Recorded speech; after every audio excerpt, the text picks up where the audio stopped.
Wait லாஸ்க்கு கருப்பு உளுந்தங்கஞ்சி mix எப்படி பண்ணலான்னு சொல்லிட்டு பார்க்கலாமா? ஒரு பேன்ல 2 கிளாஸ் அளவுக்கு கருப்பு உளுந்து எடுத்துட்டு அதை நல்லா ட்ரை ரோஸ்ட் பண்ணிக்கலாம். நல்ல வாசனை வரும், அந்த அளவுக்கு பண்ணிக்கோங்க. அதுக்கப்புறமா ஒரு கிளாஸ் அளவுக்கு கருப்பு கவனி அரிசி சேர்த்து நல்லா அதையும் ட்ரை ரோஸ்ட் பண்ணோம்னா நல்லா புரிஞ்சு வரும் அரிசி. அதெல்லாமே ஒரு பாத்திரத்தில் ட்ரான்ஸ்ஃபர் பண்ணிட்டு அதுக்கப்புறமா ஒரு கப் அளவுக்கு ஒரு கிளாஸ் அதாவது பார்லி அரிசி எடுத்துட்டு அதையும் நல்லா ட்ரை ரோஸ்ட் பண்ணிக்கலாம். அதுக்கப்புறம் ஒரு கிளாஸ் அளவுக்கு பாசிப்பருப்பை எடுத்து நல்லா ட்ரை ரோஸ்ட் பண்ணிட்டு எல்லாத்தையும் ஒரு பாத்திரத்தில் சேர்த்து அப்படியே நம்ம ஆற வச்சுக்கலாம்.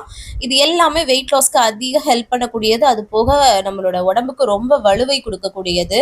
ஸோ இதெல்லாமே நல்லா ஆற வச்சுட்டு ஒரு மிக்ஸி ஜாரில் சேர்த்து இதில் பார்த்தீங்கன்னா சுக்கு ஏலக்காய் வாசனைக்காக சேர்த்துக்கலாம்.